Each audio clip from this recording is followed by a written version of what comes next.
Vamos continuar a história da Escola de Mistérios do Olho de Horus, uma casta sacerdotal fechada que foi um verdadeiro poder no Egito.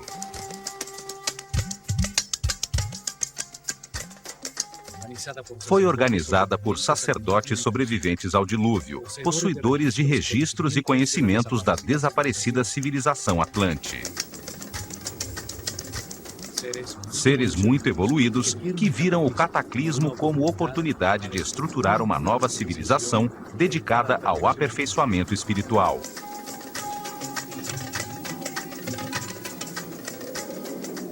Utilizaram os templos como livros vivos para revelar as verdades sobre Deus e o funcionamento do universo, acelerando a evolução de seu povo.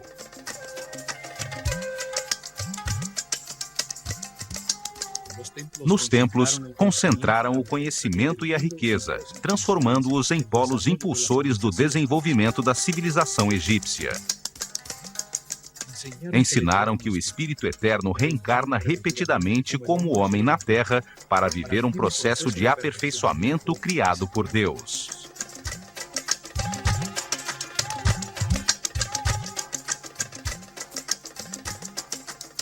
Encarna em diferentes corpos, nasce em diferentes famílias, lugares e épocas, em diferentes circunstâncias materiais, econômicas e de saúde.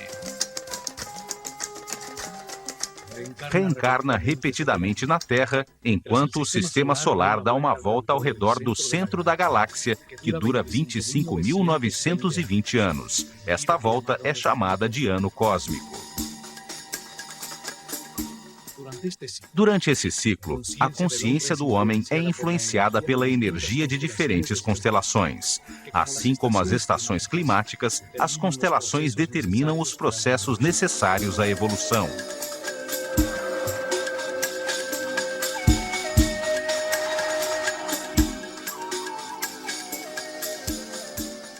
Os egípcios acreditavam que as estrelas que iluminam o dia do nascimento marcam o destino do homem e, em escala maior, o de toda a humanidade. Entendiam o destino como as dificuldades da vida, o que se deve experimentar para que se aprenda. Acreditavam que o homem chega à verdade comparando os extremos, num universo dual, de contrastes, de luz e escuridão. Ao exercer seu livre-arbítrio diante das circunstâncias que atravessa, o homem aprende com os resultados de suas decisões. É a angústia que permite entender a paz, o medo que ensina a harmonia, as consequências do ódio é que trazem a compreensão do amor. Assim, vida após vida, há um processo de aperfeiçoamento espiritual. O homem nasce cada vez mais sábio, respeitoso e tolerante, até o fim do ciclo, quando torna-se um super-homem imortal.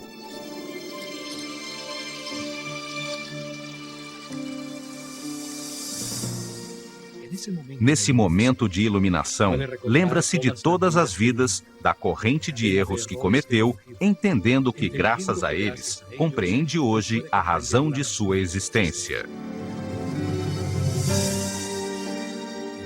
Em paz e harmonia, com um altíssimo nível de energia vital, irradiando permanentemente amor, conquista seus poderes superiores e chega ao ciclo seguinte de evolução numa escala mais alta da realidade. O processo evolutivo transforma a sua animalidade original, tornando-o um mestre elevado, um respeitoso ser imortal, capaz de experimentar a ausência de limitações.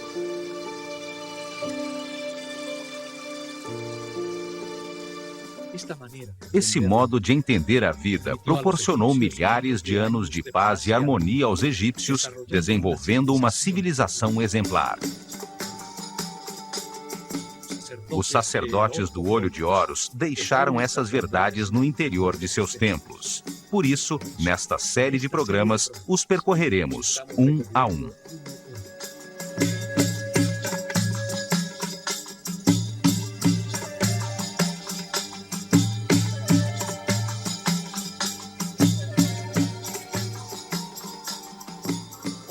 Hoje, como pesquisadores, vamos chegar até a planície de Gizé para entender a mensagem da esfinge. Uma mensagem que nos chega através do tempo, pois esse monólito de pedra é uma marca indestrutível para os pesquisadores do futuro.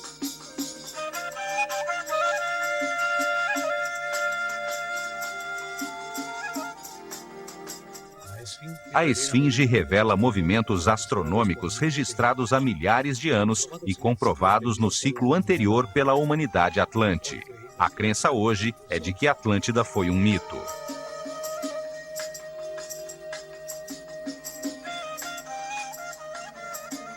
Lembremos que a história contada por Platão sobre o desaparecimento da Atlântida tem origem egípcia.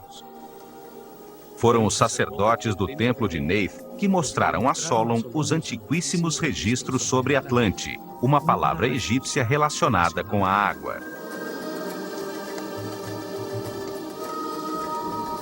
O vocábulo Atlu significa água, limite da terra pela água. Ante significa divisão de terra. A palavra composta Atlante significa, portanto, terra dividida pela água. Na história de Platão, a capital da Atlântida, Poseidones, era uma belíssima cidade formada por círculos de terra separados por canais de água.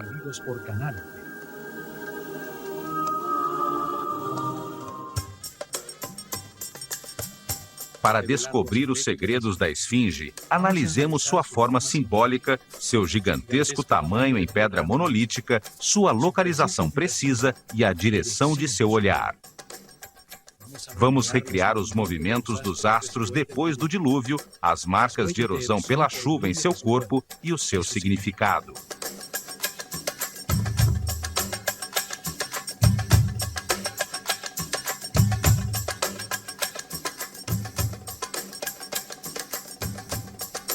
Os sacerdotes sobreviventes ao cataclismo Atlante esculpiram uma gigantesca forma simbólica com uma série de signos astronômicos, um relógio que marca os ciclos maiores do sistema solar na galáxia. Analisaremos estes signos para entender que a esfinge é o maior e mais antigo registro do tempo sobre o planeta. A primeira data marcada é a do Zep Tepi, o Tempo Novo, o momento em que se inicia o tempo zero da nova civilização depois do dilúvio.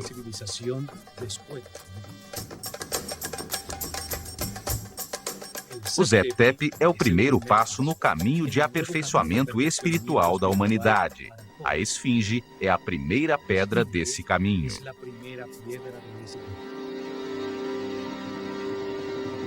A segunda data estabelecida é a do último cataclismo, que aconteceu há 13.000 anos. O dilúvio foi chamado universal porque aconteceu em todo o planeta simultaneamente. Não foi um fato restringido apenas ao Egito. Os sábios sacerdotes tinham registros anteriores de outros cataclismos. Um deles ocorreu no início da civilização Atlante, há aproximadamente 38.000 anos. Sabiam que essa destruição era cíclica e acontecia a cada ano cósmico. Esse conhecimento lhes confirmou que os astros marcam a duração de todos os ciclos nas diferentes escalas do universo. As características da esfinge revelam a importância de todos os níveis e escalas do grande ciclo cósmico. A volta do sistema solar ao redor do centro da galáxia determina a duração das estruturas físicas que sustentam a organização humana, pois a cada 25.920 anos acontece um cataclismo, dando lugar a uma nova forma de desenvolvimento, uma possibilidade diferente de organização.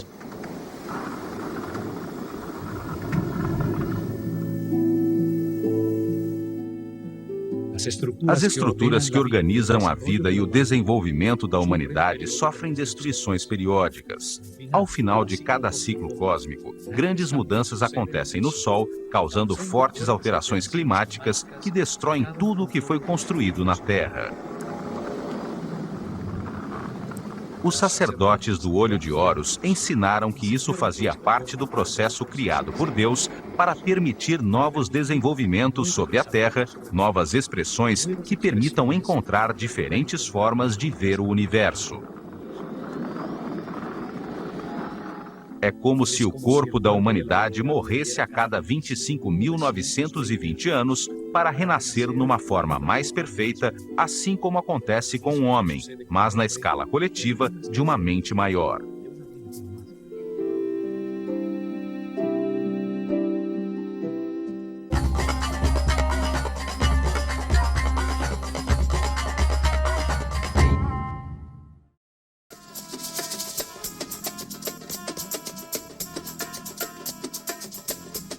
Na abóbada celeste sobre o Polo Norte, existem 6 constelações, conhecidas como constelações polares. Abaixo, perto do Equador, existem 12 constelações zodiacais.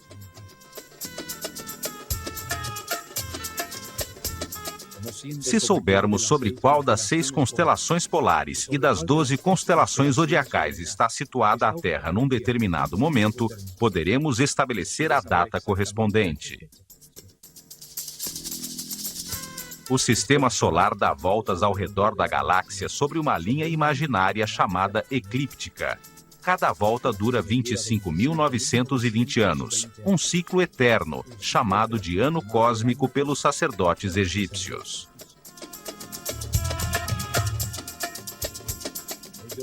Eles dividiram essa volta de 360 graus do sistema solar pela abóbada celeste em 12 setores de 30 graus cada um. O Sol os atravessa em 2.160 anos. São as 12 constelações de estrelas. Cada uma tem o nome de um animal, o círculo de animais, o zodíaco.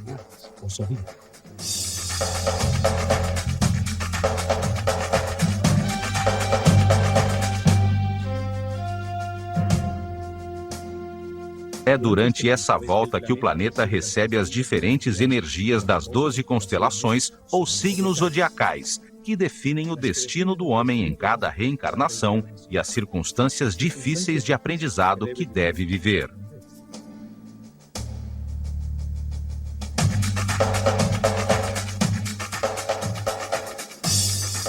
Partindo da posição que ocupa o sistema solar atualmente sobre a eclíptica, ao 0 grau, finalizando a Era de Peixes, entrando na Era de Aquário, retrocedemos 180 graus. Aqui se encontrava o sistema solar há 12.960 anos, 180 graus para trás, na constelação de Leão. Os cientistas atuais dizem que aproximadamente nessa época aconteceu o final de uma era, quando o gelo se derreteu e aconteceu o dilúvio.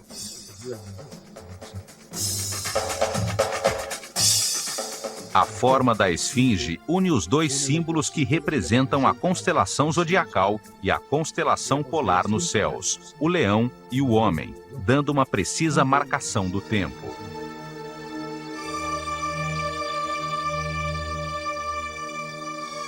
Essa forma representa os dois níveis em que se encontram essas estrelas. O corpo de leão representa a constelação homônima, enquanto o homem é o símbolo da constelação polar a que chamamos de Hércules, e que os egípcios chamavam de Tum, o Adão da mitologia astronômica. O movimento combinado nestes dois planos celestiais foi chamado de par e passo, as duas constelações pelas quais passa a Terra em seu percurso pela galáxia, na chamada precessão dos equinócios. A esfinge marca, assim, o Zep-Tep, o tempo novo. A estrela polar chama-se assim por sua localização sobre o Polo Norte, diretamente sobre a coluna vertebral do planeta, seu eixo. É uma estrela fundamental, o poder que preside os céus. Vista da Terra, é ao redor dela que gira a abóbada celeste. A inclinação do eixo de rotação do planeta em relação ao Sol muda lentamente durante o percurso cósmico e aponta num segundo círculo, mais acima no céu, para 6 diferentes estrelas polares.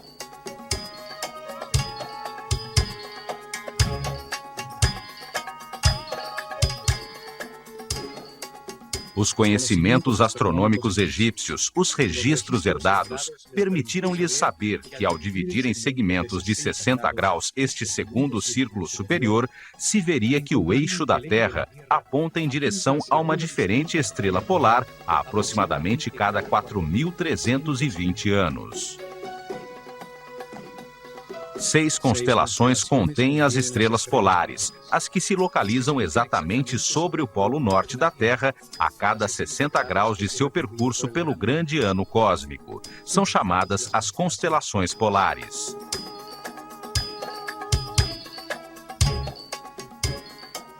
Na constelação da Ursa Menor está a estrela Polaris, localizada atualmente sobre o polo norte. É a estrela que guia os navegadores. Há 4.320 anos, a estrela polar era Alfa Draconis, situada na constelação de Draco, o dragão.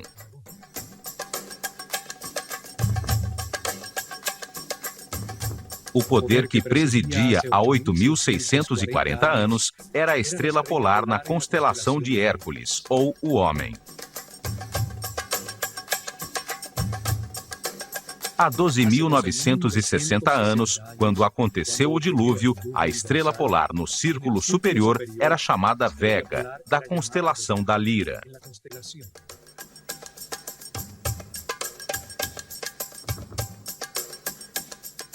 E 60 graus antes, ou há 17.280 anos, brilhava sobre o Polo Norte a estrela Deneb, na constelação de Signos, o Cisne.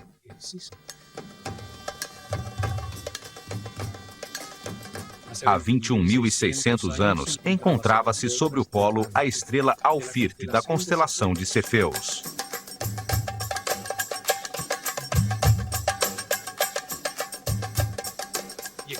E exatamente há 25.920 anos, ou uma volta completa do chamado ano cósmico, a estrela Polaris, da Ursa Menor, brilhava sobre o polo, como atualmente. Estas duas séries de constelações afetam continuamente o homem, tanto as 6 do Círculo Alto Polar, quanto as 12 do Círculo Baixo do Zodíaco. Ambas giram sobre um eixo polar virtual situado no centro da galáxia, o eixo da coroa.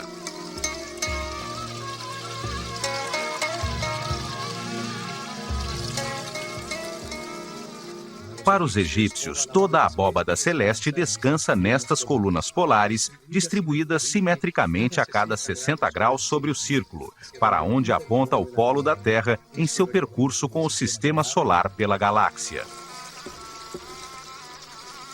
A antiguidade e a precisão dos registros egípcios é evidente. Os sacerdotes guardiães do tempo herdaram registros astronômicos de mais de 26.000 anos. Os astrônomos atuais comprovam estes dois movimentos e os chamam a precessão dos equinócios, pois foram comprovados através das mudanças na linha dos equinócios. O Sol visto da Terra durante um ano solar parece ter 4 esquinas, 4 posições que limitam seus movimentos no horizonte. São definidas pelos solstícios e equinócios de verão e de inverno. O solstício de verão, dia 21 de junho, é o dia mais longo, com a noite mais curta do ano. O solstício de inverno, 22 de dezembro, é o dia mais curto, com a noite mais longa do ano. Os equinócios de verão e de inverno são 4 dias em que o dia e a noite são do mesmo tamanho.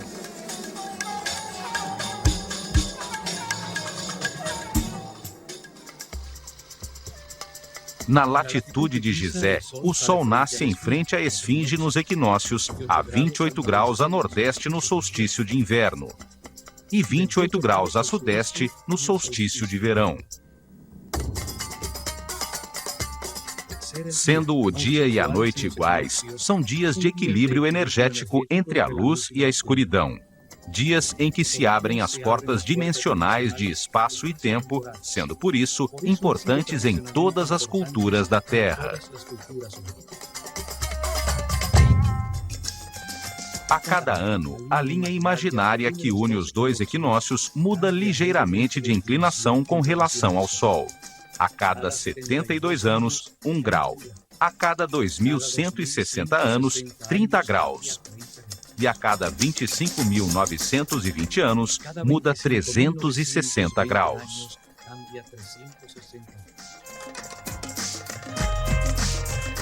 Assim, o que se conhece hoje como precessão dos equinócios corresponde exatamente aos ciclos definidos pelos antigos no par e passo, os dois níveis da volta que correspondem ao grande ano cósmico.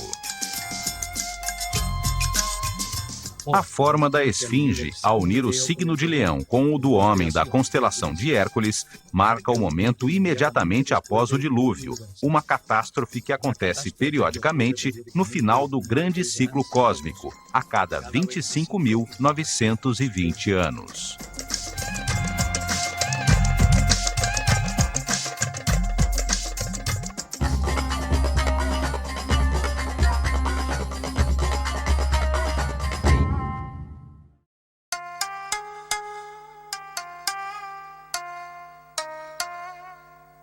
A esfinge é a maior escultura da Terra. Seu imenso corpo foi esculpido numa só rocha para permanecer incólume através dos séculos. É um gigantesco monólito, uma única rocha talhada na planície de Gizé, com 80 metros de comprimento, 13 de largura e 20 de altura. É do tamanho do quarteirão de uma cidade média.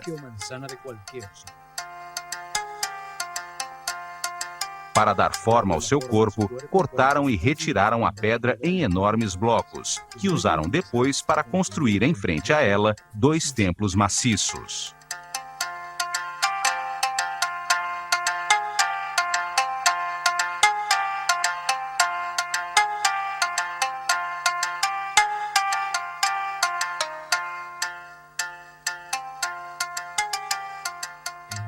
Enigmática e poderosa, é a obra de arte mais grandiosa da antiguidade chegada até nós. Viu nascer, mudar e desaparecer várias culturas ao seu redor.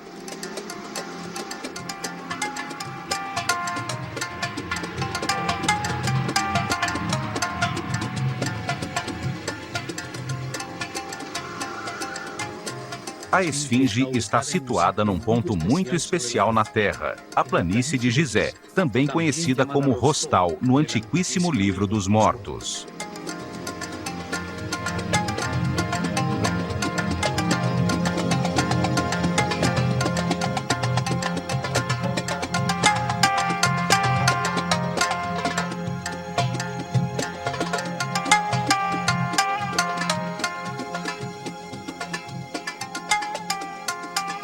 Seu corpo de leão descansa sobre a linha paralela ao norte do Equador, aos 30 graus de latitude, e quase exatamente sobre o meridiano que passa a 30 graus de longitude entre os polos norte e sul.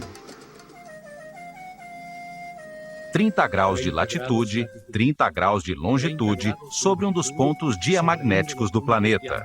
Hoje se sabe que ao redor da Terra, sobre os paralelos de 30 graus norte e sul de latitude, e a distâncias harmoniosas, regulares e equidistantes, passa a rede eletromagnética do planeta.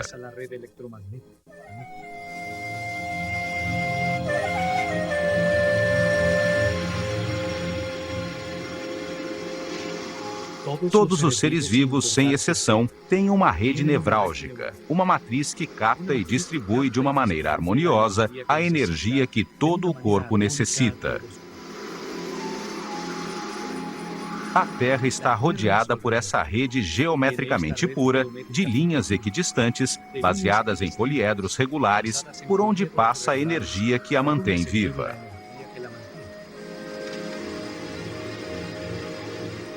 São chamadas linhas Ley e linhas Hartmann. formam uma matriz sobre a qual existe uma série de pontos nevrálgicos em que se produzem naturalmente vórtices energéticos, utilizados secretamente por governos de indivíduos com conhecimentos suficientes para produzir levitação e antigravidade. Estes vórtices eletromagnéticos estão harmoniosamente distanciados entre si, onde foram comprovadas anomalias magnéticas e energéticas.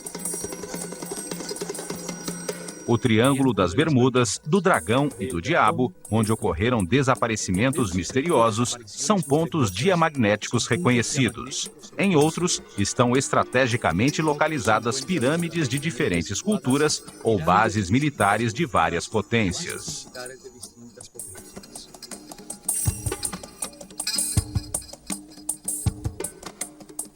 Utilizando a tecnologia adequada, pode-se aproveitar a energia do planeta sobre esses pontos nevrálgicos para anular a gravidade de qualquer objeto em seu campo de ação. Também nestes pontos foram realizadas experiências de translação dimensional, como as realizadas nos Estados Unidos no chamado Projeto Filadélfia, coordenado por Nikola Tesla em 1943. Nestes vórtices se produzem portas dimensionais que se abrem e se fecham ao entardecer nos dias de equinócio. Os egípcios consideravam o dia dos equinócios como a porta de Maat, a deusa do equilíbrio e da justiça.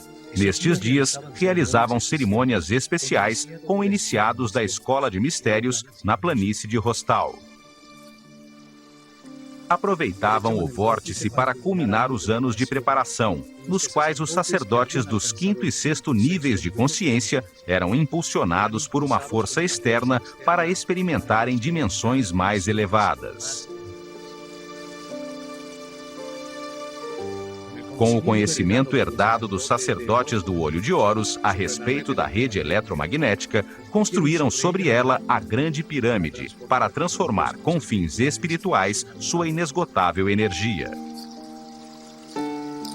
Na Grande Pirâmide, recebiam no corpo as energias condensadas do planeta, conseguindo altíssimos níveis de vibração como se obtivessem estados especiais de consciência.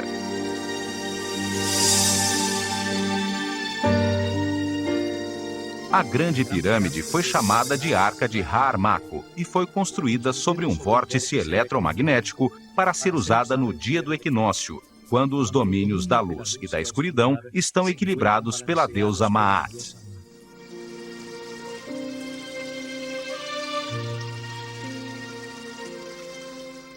Nesses dias, nasciam os Néters, espíritos excepcionais, os Shensu-Hor, seguidores de Horus, irradiando amor e guiando o povo, elevando seu nível de consciência com seu exemplo e informação sobre a realidade do universo.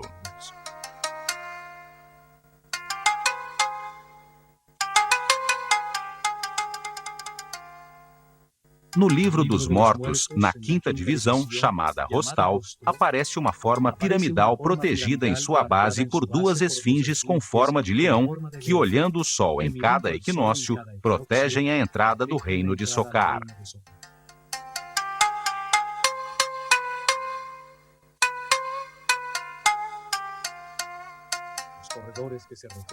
Os corredores que levam ao topo se parecem com as passagens da Grande Pirâmide.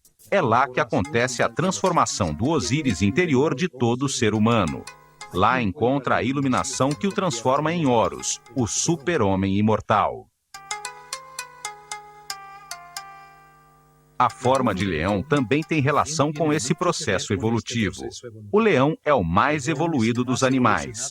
Representa para os egípcios o momento final como animal, possuidor de uma consciência em evolução que se converte num super-homem. Estas e outro grande número de considerações fazem do lugar onde está localizada a esfinge algo muito especial, além da crença de que a esfinge é apenas uma escultura e a Grande Pirâmide um túmulo. Duas razões deram lugar à crença de que o faraó Quefren, que reinou do ano 2520 a 2494 a.C., foi quem ordenou que a esfinge fosse talhada num só bloco de pedra. A primeira é que acham o seu rosto parecido com o de uma estátua de diorita negra do faraó Quefren, que foi encontrada enterrada de cabeça para baixo, muito perto da esfinge, no chamado Templo do Vale. Na estátua, aparece com um falcão no ombro.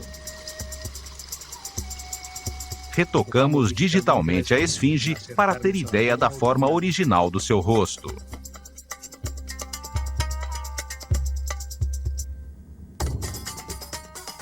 Achamos que as duas feições são muito diferentes das de Quefren.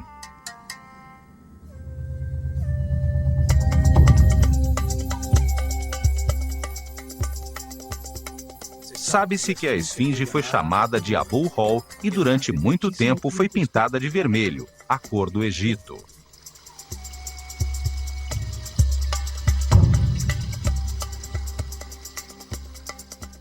O tempo levou embora o peitoral de pedras semipreciosas, o simbólico enfeite do queixo, as cores de seu elegante turbante e todas as pedras polidas de granito branco da pirâmide de Quefren. A segunda razão é que entre os braços da esfinge encontrou-se uma lápide talhada na pedra que em sua 13ª linha tem escrita a sílaba Kef. Isso serviu como prova para que os egiptólogos tradicionais atribuíssem a sua construção a Quefren.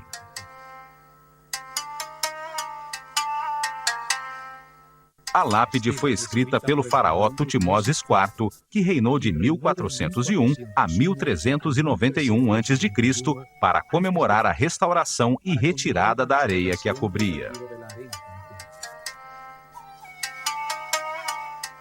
Ali se afirma que a esfinge é a personificação de um grande poder mágico que existe neste lugar desde o início dos tempos, o Zep-Tepi.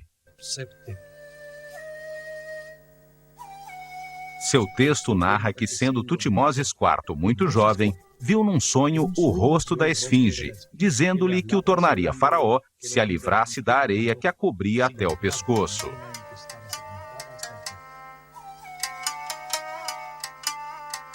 A realidade é que não existe nenhuma inscrição que afirme quem a construiu.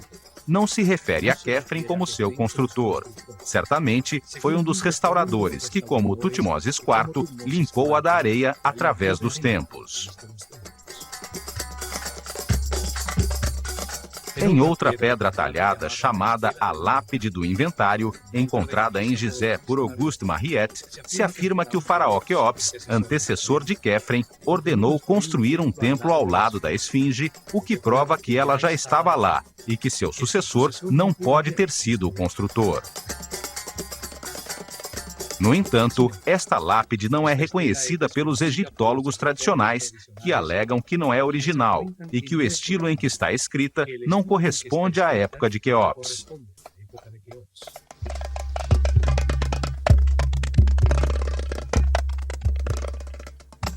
A realidade é que a esfinge permaneceu sepultada na areia por milhares de anos.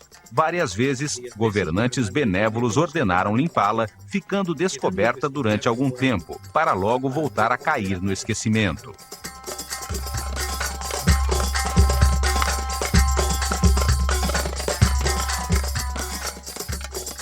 A direção de seu olhar acrescenta outro dado a este mistério.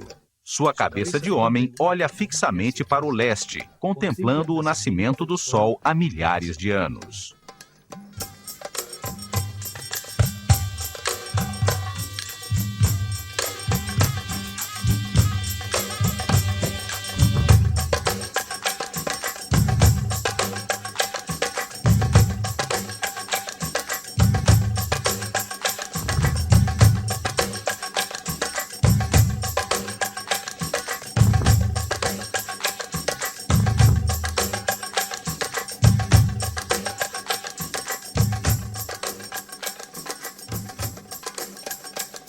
Seu olhar marca intencional e precisamente o ponto no horizonte onde nasce o Sol nos equinócios, o verdadeiro leste, o ponto de cruzamento dimensional. A linha imaginária que, passando pelo Sol, une o equinócio de verão e o de inverno, é utilizada atualmente para medir, com a variação de seu ângulo, o grande ano cósmico, a precessão dos equinócios.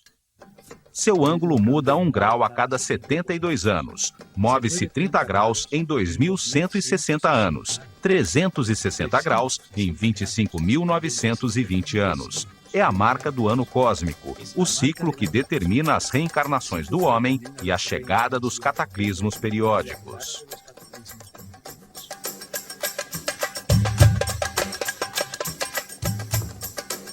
Utilizando a localização precisa da esfinge, cientistas norte-americanos realizaram simulações da abóbada estelar, programando no computador a posição da Terra a 12.960 anos sobre a eclíptica, a curva que percorre o sistema solar.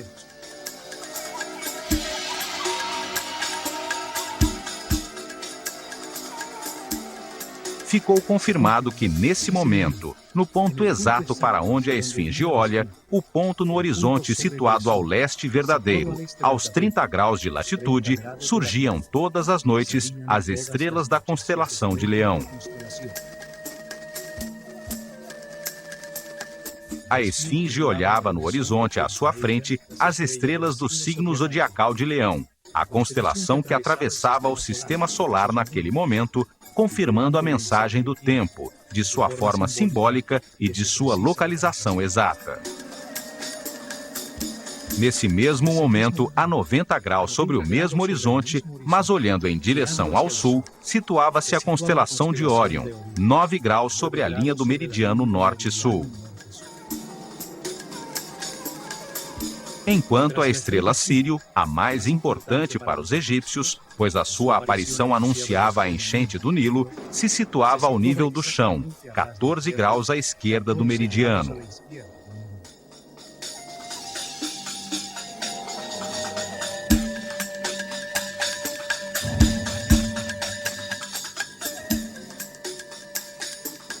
A data transmitida pela esfinge, o início da nova civilização, o Zep-Tep, está confirmada pela relação da sua forma simbólica com a constelação zodiacal de Leão e polar de Hércules.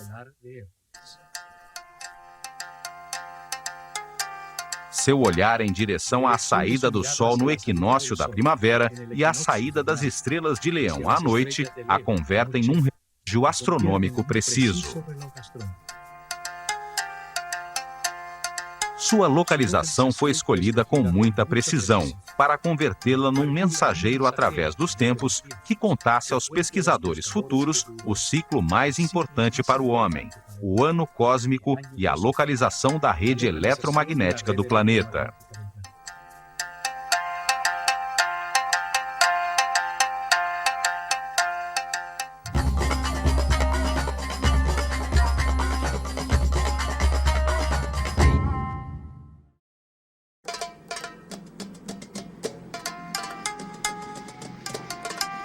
Outro elemento na esfinge também confirma o Zep-Tep, o momento de sua construção. Trata-se de uma prova de origem geológica e climática. Em 1960, o matemático francês René Schwaller de Lubix afirmou que o corpo leonino da esfinge apresenta sinais de erosão provocada pela chuva.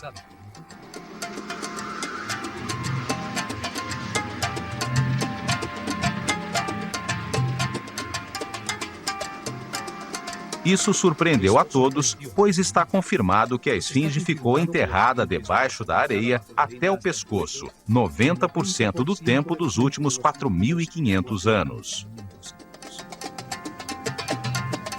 Desde 2500 a.C., a data tradicionalmente aceita de sua construção pelo faraó Khefren, apenas poucas vezes, alguns governantes benévolos se preocuparam em restaurá-la e retirar a areia de sua superfície.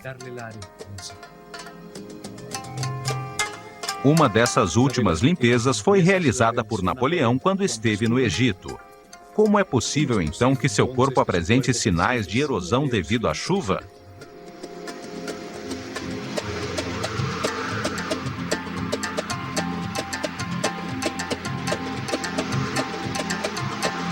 Está mais do que comprovado que o clima do Egito, árido e pouco chuvoso, não se modificou nos últimos 4.500 anos. Os cientistas nos dizem que a mudança climática radical que aconteceu nessa região no fim do Pleistoceno converteu-a, aos poucos, no deserto que vemos agora.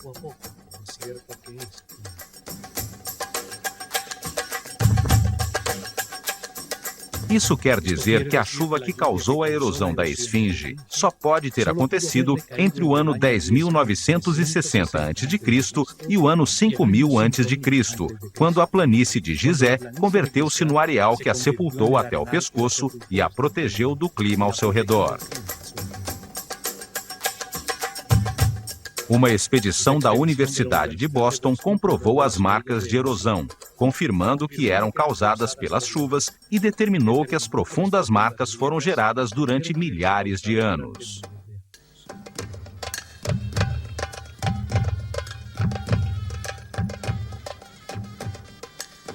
Isso confirma a antiguidade da esfinge e centra a atenção sobre a polêmica que existe entre os egiptólogos tradicionais que não chegaram a um acordo sobre quando, de fato, começou essa civilização.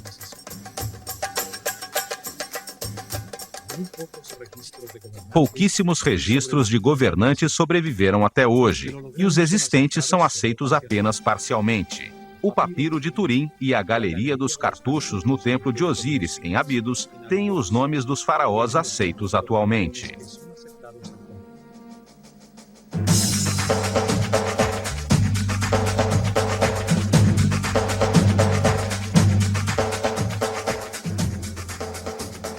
Desde o primeiro faraó, o lendário rei Menes, que aparece na tabuleta de Narmer, a quem se atribui a unificação do Egito ao redor do ano 3000 a.C., dando início à primeira dinastia da história oficialmente aceita.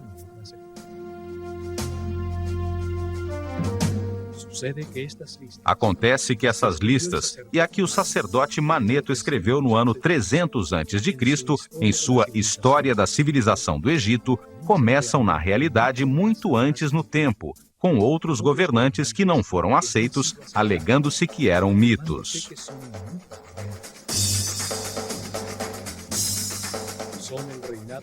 São o reinado de Shensuor, seguidores de Horus, os divinos ancestrais, seres iluminados que teriam governado o Egito durante 13.900 anos.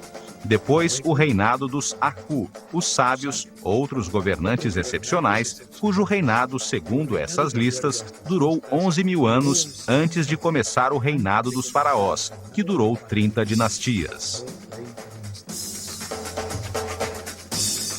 Isso quer dizer que a civilização existiu no Egito ainda antes do dilúvio, durante o ciclo anterior a que chamamos Atlante, e que no Zep-Tep um novo ciclo recomeçou a partir dos conhecimentos herdados.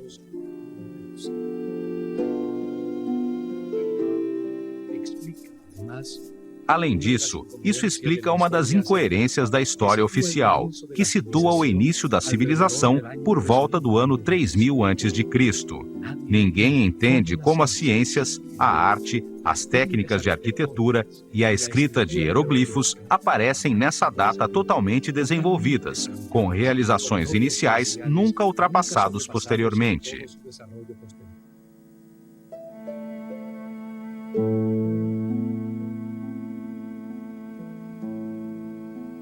Não se entende como o complexo de Saqqara aparece de repente do nada, com ladrilhos cozidos, finíssimos acabamentos cerâmicos, harmoniosos detalhes arquitetônicos, colunas e pirâmides capazes de resistir durante milênios.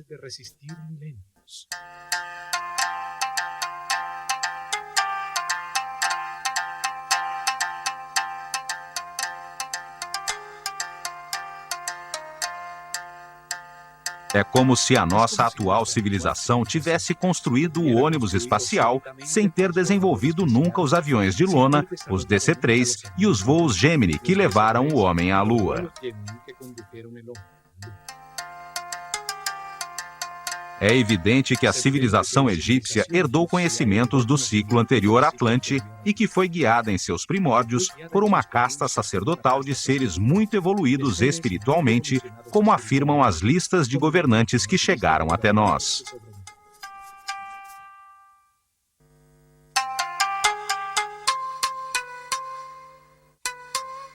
Isso confirma que a esfinge foi talhada na pedra por sacerdotes da escola de mistérios do Olho de Horus, logo depois do dilúvio, no período pré-dinástico do Egito. A esfinge é uma imensa escultura, construída em uma só peça para resistir incólume à passagem dos séculos. Sua forma simbólica foi cuidadosamente escolhida para tornar-se um relógio astronômico. Foi colocada de uma maneira precisa sobre um ponto diamagnético do planeta, indicando forças planetárias no ponto onde posteriormente se construiu a Grande Pirâmide.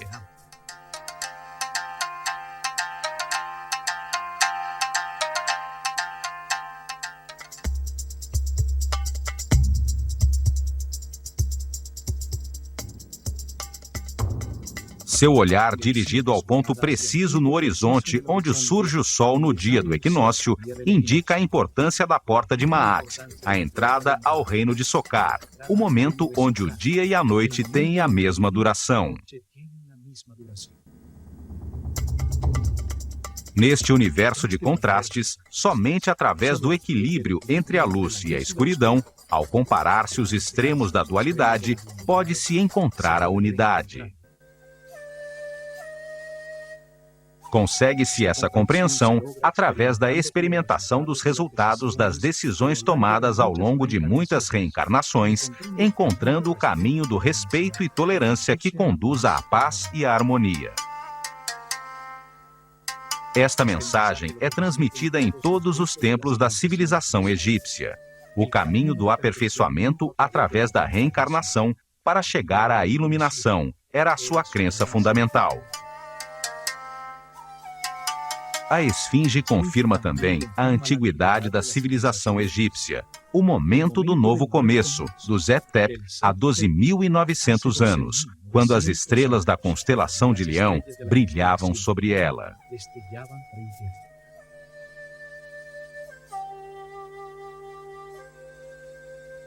A esfinge marca a existência do ano cósmico, o ciclo mais importante para a humanidade. Confirma que, se de fato a civilização Atlante existiu, representa a certeza de que existe uma alta escola de sabedoria.